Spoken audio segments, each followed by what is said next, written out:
Hola, ¿qué tal? ¿Cómo les va? Estamos en un nuevo video de Abogados Online. Hoy vamos a hablar con el doctor Rodrigo Mazzuccini sobre juicio oral. ¿Qué tal, Rodrigo? ¿Cómo estás? Muy bien, por suerte, tanto tiempo. Bueno, un gusto como siempre y bueno, vamos a ir desgranando el tema, vamos a ver un poco la historia del juicio oral y cómo se ubica dentro de los mecanismos de la justicia. Sí, viste que continuamente desde hace varios años estamos hablando siempre del juicio oral y realmente nadie sabe de qué se trata el juicio oral insisto, a veces se habla de lleno sin llegar a entender de dónde viene y cuál es el objetivo concreto del juicio oral. Desde la historia, los primeros antecedentes registrados podríamos tenerlo en la Grecia antigua, en Atenas. Los que han estudiado alguna vez algo de filosofía recordarán la apología de Sócrates, donde él se defiende ante una asamblea de ciudadanos. El juicio se hace ante una asamblea popular, no ante jueces técnicos como tenemos ahora. Después eso pasa a Roma. En Roma sí existe un juez y algo muy interesante, ya tenían juicio por jurados en Roma. En el año 200, 300, 400 a.C. existía un jurado de personas que juzgaban a los que habían cometido delitos en la ciudad.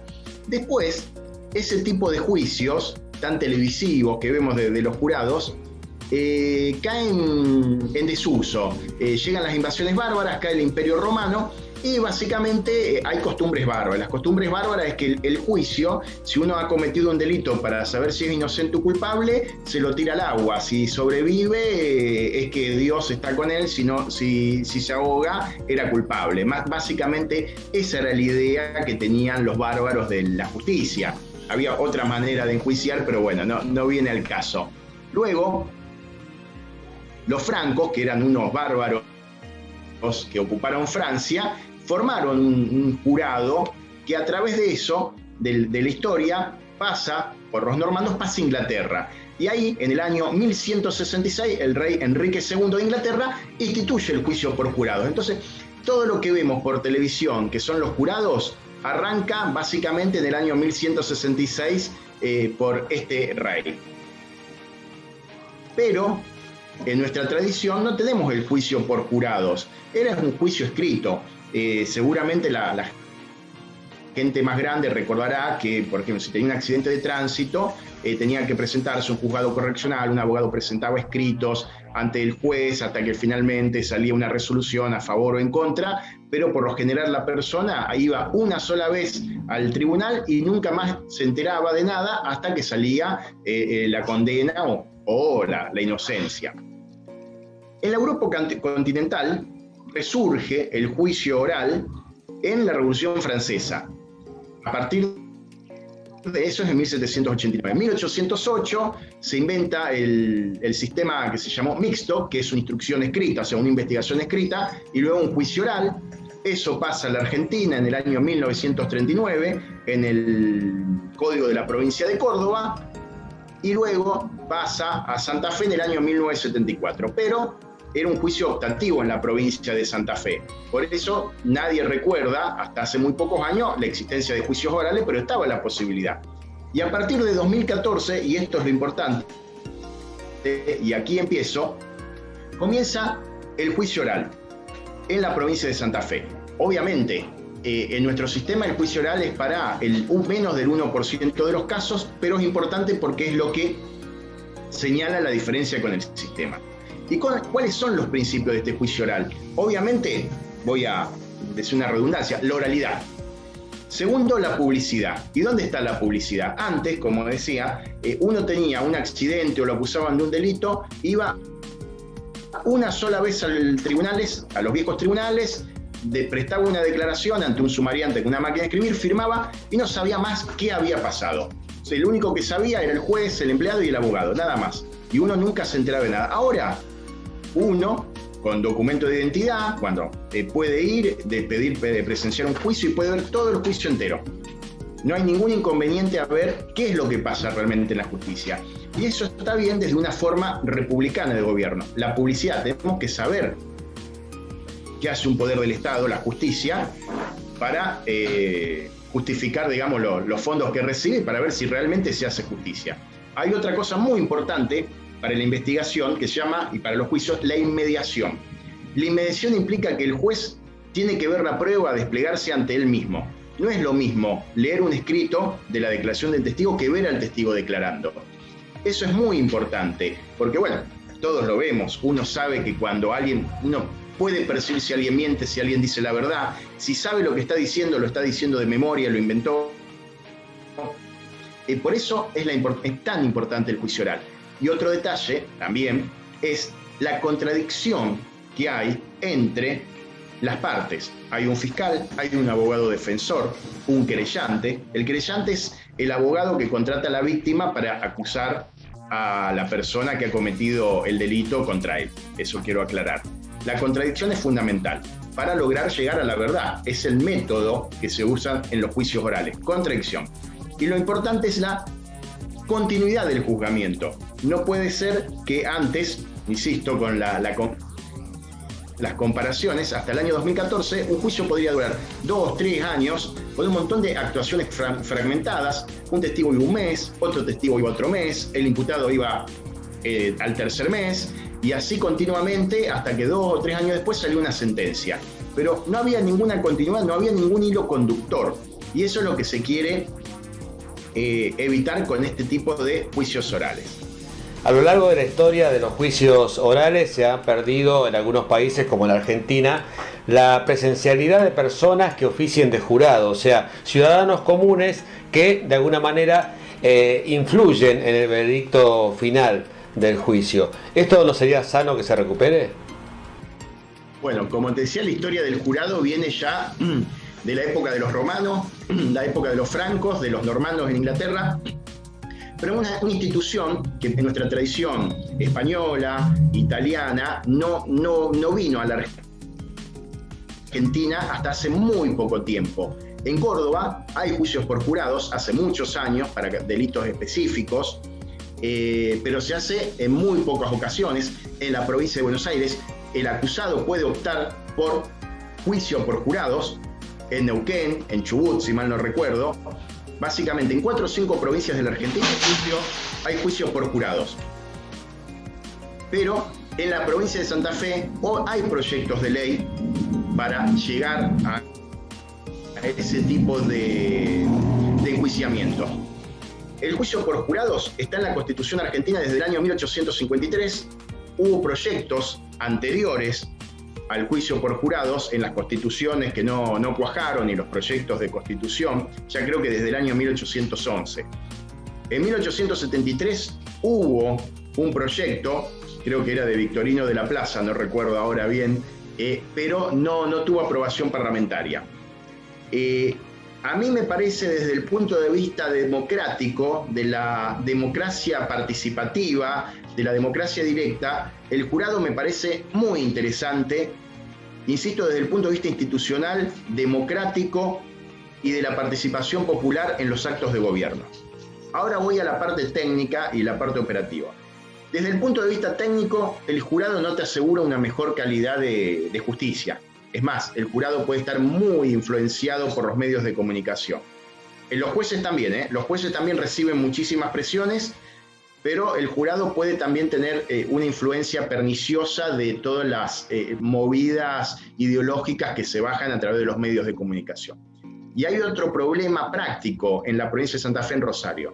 Hoy en Rosario no podemos hacer juicios por jurados, en muchísimos casos, porque tenemos organizaciones mafiosas con un poder tal, un poder de fuego enorme, que ningún jurado va a condenar. Es como que traten de condenar a Al Capone en Chicago de la década del 30. Hoy, por ejemplo, yo recomendaría no hacer juicios por jurados, por lo menos contra organizaciones criminales, porque es exponer a civiles, a personas que no han escogido la carrera judicial, a la venganza de estas bandas. Y la venganza no queda en nada. Lamentablemente vemos en la ciudad de Rosario que cuando estas personas deciden actuar, actúan, no dudan. Hay muchos muertos. Entonces hoy, por cuestiones de seguridad, no recomiendo el jurado en la ciudad de Rosario o en la zona de Rosario. Tampoco lo recomiendo técnicamente. No, a mí el jurado no me agrega nada a la investigación de un caso o a la mejor averiguación que un juez técnico. No es ni mejor ni peor, no me agrega nada. Pero sí, insisto, a nivel institucional, a largo plazo, si queremos que el ciudadano argentino, santafesino, se comprometa en las instituciones, sí, es otro tipo de un ciudadano que por lo menos va y toma una decisión y se hace cargo de ella. Acá estamos muy acostumbrados a protestar, que los jueces no hacen nada, la policía, los políticos. Bueno, cuando te nombran de jurado, se acabó la protesta y comienza la actuación del ciudadano en el sentido del mejor sentido de la palabra del ciudadano. Alguien que se hace cargo de su condición de tal y toma decisiones. Desde ese punto de vista casi constitucional e institucional estoy de acuerdo, con todas las objeciones que hice antes. Por eso diría, a lo mejor para Suiza recomendaría el jurado. Hoy en Rosario no.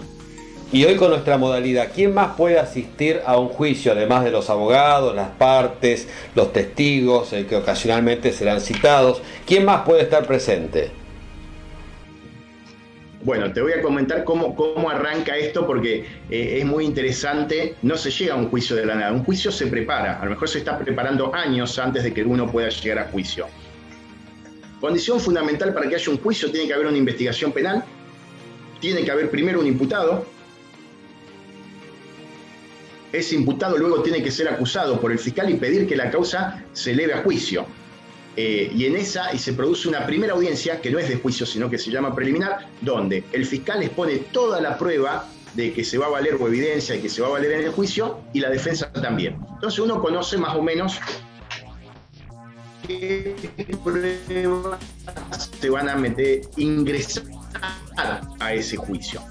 Es porque permite que no haya sorpresas. Esto no es como en las películas estadounidenses que dicen que hay testigos sorpresas. No sé si vos viste algunas películas de ese tipo que aparece un testigo de último momento. Por lo general eso no ocurre, no es que no esté permitido, pero son circunstancias muy especiales. Por ejemplo, un testigo que estaba en España, que no podía volver y volvió a último momento y se presenta, y uno dice, me enteré que vino tal testigo de España y lo presento. O una prueba que se desconocía hasta el momento del juicio y de golpe alguien se entera y dice, no, que ingrese. Entonces podría ingresar. Pero es muy importante, insisto, la preparación de ese juicio, tanto por el fiscal como por el defensor. El juicio es una movida estratégica. Y los que pueden estar son los testigos, son los peritos. Los testigos pueden ser los que vieron el hecho, los policías o peritos que contribuyeron a investigar ese hecho. Lo importante es que el juez pueda contemplar todo lo que ha ocurrido y contener el máximo de conocimiento posible, tanto del lado de la fiscalía como de la defensa. ¿Qué pasa cuando el acusado, por consejo generalmente de su abogado, no declara? ¿Hay obligación de que declare en un juicio oral? No, no tiene la obligación, ese no es tenido en cuenta si no declara. Eso es una cuestión estratégica del abogado. Yo siempre pongo un ejemplo. La persona que mejor declaró en mi vida fue un médico que estaba acusado de estafa y de una declaración brillante. Realmente, ¿por qué? Porque tenía una preparación universitaria, entonces sabía exactamente qué decir, cómo decir, luego de escucharme a mí. Y hay personas que, pobres, han transitado el mundo del delito desde que son menores de edad, han estado infinidad de veces ante la justicia y son incapaces de dar una declaración coherente, ni aún diciendo la verdad, que eso es lo gracioso. Hay personas que lamentablemente por su escasa preparación tienen, la verdad en sus manos, pero no lo pueden decir. Un ejemplo, tenía una persona acusada de homicidio, no había sido autor del homicidio, había estado en otro lugar donde había cámaras, le dije, por favor, decilo, y lo dijo de una manera tan inconexa, tan incoherente, tan poco creíble que realmente la declaración no sirvió. O sea que primero, la persona para hablar, para declarar, tiene que saber declarar, no cualquiera puede declarar, y si no sabe cómo declarar, mejor que se calle, porque nunca más cierto lo que se dice en las películas. Todo lo que usted diga puede ser usado en su contra. No solamente que puede, sino que es usado en su contra. Podríamos decir que en muchos casos los juicios se transforman en una especie de competencia o pulseada entre los abogados. Sí, obviamente. Básicamente es un duelo entre el Ministerio Público, la Fiscalía y el abogado defensor. Por lo general ese tipo de duelos es más o menos ir a competir contra, un ejemplo, Schwarzenegger, diciendo algo del siglo pasado, y una persona como yo. Básicamente, la disparidad de armas, la disparidad de esfuerzo entre el Ministerio Público que tiene todos los peritos del Estado a su disposición, la policía, básicamente hace que uno realmente pueda competir en la parte jurídica, en un duelo dialéctico, pero a la hora de aportar pruebas, uno está muy en desventaja. ¿Y qué pasa cuando el acusado simplemente presenta un escrito, como ha ocurrido muchas veces? Es que el escrito, básicamente, cuando comienza la investigación, hay dos sistemas. Sobre todo eso se ve cuando presenta el escrito, se ve mucho en las noticias, en la justicia federal en Buenos Aires, que tiene otro código. Entonces un famoso político, en vez de declarar, presenta un escrito. No sé, Cristina Fernández, Mauricio Macri, vamos a tomar los ejemplos top. Su abogado le redacta un escrito donde da su defensa y le presenta en esta instrucción que es escrita. Esto es un viejo sistema, el sistema mixto, que se utiliza todavía en el Código Procesal Penal de la Nación. En nuestro sistema, que es en Santa Fe, uno puede presentar un escrito, pero básicamente la declaración del imputado es hablada ante el fiscal. Se puede presentar, pero eso ya no se estila tanto como antes. ¿Y qué es lo que se espera de un juicio oral? ¿Poder tener una sentencia definitiva o todavía queda alguna instancia posterior? Bueno, con el juicio oral es muy interesante, en el sentido de que, en principio, no debería haber más instancias, debería resolverse todo ahí, porque es imposible que otro juez tenga a la vista la inmediación, que es uno de los principios. La inmediación es que la prueba transcurra delante tuyo. Si la prueba no pasa delante de otro juez, mal puede decidir sobre lo que pasó en otro juicio oral o en otro juicio.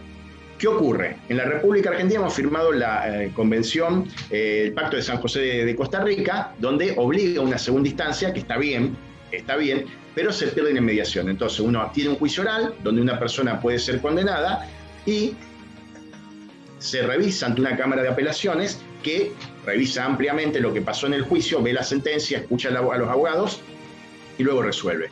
Pero no solamente tenemos esa segunda instancia, si existe alguna violación constitucional, está la Corte Suprema de la provincia de Santa Fe o la Corte Suprema de la Nación, que puede revisar esos fallos. Obviamente, por lo general, este tipo de fallos salen para personas, entre comillas, VIP, puede ser algún político, algún empresario, o si la Corte está buscando sentar una doctrina específica constitucional, manda a sus empleados a buscar un caso específico para poder decir algo concreto que le interese decir a la Corte, tanto en Santa Fe como en la Corte Suprema de la provincia de Buenos Aires. Pero básicamente con dos instancias ya se acabó y la condena queda firme, no firme, pero hay que cumplirla, que es lo importante para la persona que va a juicio. Segunda instancia, por lo general se baja el martillo, si uno estaba en libertad, queda detenido. ¿Todos tenemos derecho a un juicio oral o es simplemente para algunos casos especiales o personalidades muy resonantes? Todos tenemos esa posibilidad, ahora en Santa Fe. Obviamente, en todos los países del mundo, el juicio oral es un porcentaje mínimo. Creo que en Chile era 2%, en el siglo pasado, a finales del siglo pasado, en Inglaterra y Gales era el 5%, creo que Estados Unidos era el 2%, y en la provincia de Santa Fe debe ser el 0,1% de personas que terminan con un juicio oral. Porque estos sistemas están armados en realidad para que se resuelvan con el fiscal. Entonces uno llega, un caso típico que pasa todos los días. Una persona va con un arma a robar un negocio, pasa todos los días, se escapa, a la vuelta lo agarra la policía. El mínimo de la pena de ese tipo de delito es 3 años y 4 meses. ¿Qué hace el abogado? Le dice, ¿para qué vas a ir a juicio? Porque en juicio te van a dar 5 años. Firma 3 y 4, que como le decimos a los detenidos, luego de pensarlo un poco, hablar con los otros presos que están con él, que lo aconsejan, termina firmando 3 y 4. Que es lo lógico, el fiscal trabaja menos, el abogado trabaja menos y la persona termina presa. Es feo como suena, pero es práctico. Porque este es un sistema práctico que terminamos copiando del Reino Unido, de los Estados Unidos, que son personas, insisto, prácticas y que no pierden tiempo con discusiones jurídicas. Que es lo que se conoce como juicio abreviado, o sea, se resuelve una pena conveniente para las partes antes de ir a un juicio oral. Exactamente, es un juicio abreviado. En vez de Anteriormente uno, por ejemplo, podía estar litigando 2 años con algo que uno sabía que iba a quedar con el mínimo de la pena. Faltaba nomás que alguien lo escriba, simplemente, y el juez ya sabía que iba a ser el mínimo de la pena. Era como un circo que se armaba y hacía un largo litigio. Este sistema tiene esta ventaja. Uno habla con el fiscal, dice 3 y 4, 3 y 4. Se cerró. Esto, si es rápido, uno en un día se puede cerrar la causa. También, bueno, en infinidad de cosas. Esto es el día a día del abogado y del fiscal. Porque si no, no habría manera de llevar a juicio, por ejemplo, en Rosario, todos los delitos que se cometen en Rosario, es imposible de procesarlos por cualquier maquinaria judicial del mundo. Claro, además, cada caso va sembrando un precedente, o sea que ante circunstancias o casos similares ya habría una pena preconcebida, y en casos excepcionales, entonces sí se recurriría a un juicio oral. ¿Sería más o menos así? Sí. El caso del juicio oral es excepcional, primero porque es caro para el imputado, o sea, es caro, es muy riesgoso, es como tirar una moneda al aire. Aunque uno sea inocente, yo no iría a juicio oral porque realmente es una apuesta. Es una apuesta, y si el fiscal te ofrece la libertad por una pena no privativa de la libertad, una condena condicional, yo por lo general aconsejo que se lo piensen muy bien. Porque el juicio oral uno nunca sabe para qué lado va, nunca sabe si los testigos que están a favor tuyo van a ir, porque se pueden morir, se pueden mudar, se pueden asustar, se puede malinterpretar lo que se dice. Realmente es muy complicado. Esto no es televisivo, no suena lindo, pero el juicio oral es riesgoso. Para el inocente es muy riesgoso. Vale la aclaración. O sea que en definitiva, ¿qué situación debería darse para llegar a un juicio oral? No, a ver, el juicio oral, todo el mundo tiene la opción de decir yo soy inocente, quiero que se pruebe mi inocencia en un juicio. Ocurre que es riesgoso, que las personas que por lo general están detenidas no tienen el dinero para pagar todo un cuerpo de peritos que sí tiene el Estado santafesino. Entonces, un ejemplo, uno lo acusan de un delito de abuso sexual y no puede pagar el cuerpo de genetista, el cuerpo médico de genetistas, los psicólogos, que hacen análisis de la prueba. Uno va con suerte, con un abogado, con un psicólogo y con mucha suerte. Y todo está en ese tipo de delitos, está muy complejo y muy cuesta arriba. Y así muchos delitos que uno lo acusa. Tiene que tener el equipo de los sueños, como tuvo en su momento O.J. Simpson, que contrató todo un cuerpo de abogados, de expertos forenses, que lograron que quede en libertad. En Rosario, muy poca gente tiene esa posibilidad. Hablemos de tu experiencia personal, de haber participado como abogado en juicios orales. ¿Cómo viviste esa experiencia? La experiencia como abogado es muy enriquecedora, porque uno realmente primero que aprende mucho como abogado, porque tiene que moverse y estar muy lúcido, pero aparte uno ve que tiene los riesgos, por lo que decía, hay gente inocente que uno ve claramente que ha sido condenada. Ve que hay personas que a lo mejor eran culpables que salen absueltas. Es una lotería. Básicamente el juicio oral es muy interesante, es muy televisivo, pero es una lotería. Y desde la visión de un abogado, ¿cuáles serían los casos donde no es conveniente llegar a un juicio oral porque sería prácticamente imposible ganarlo o salir beneficiado?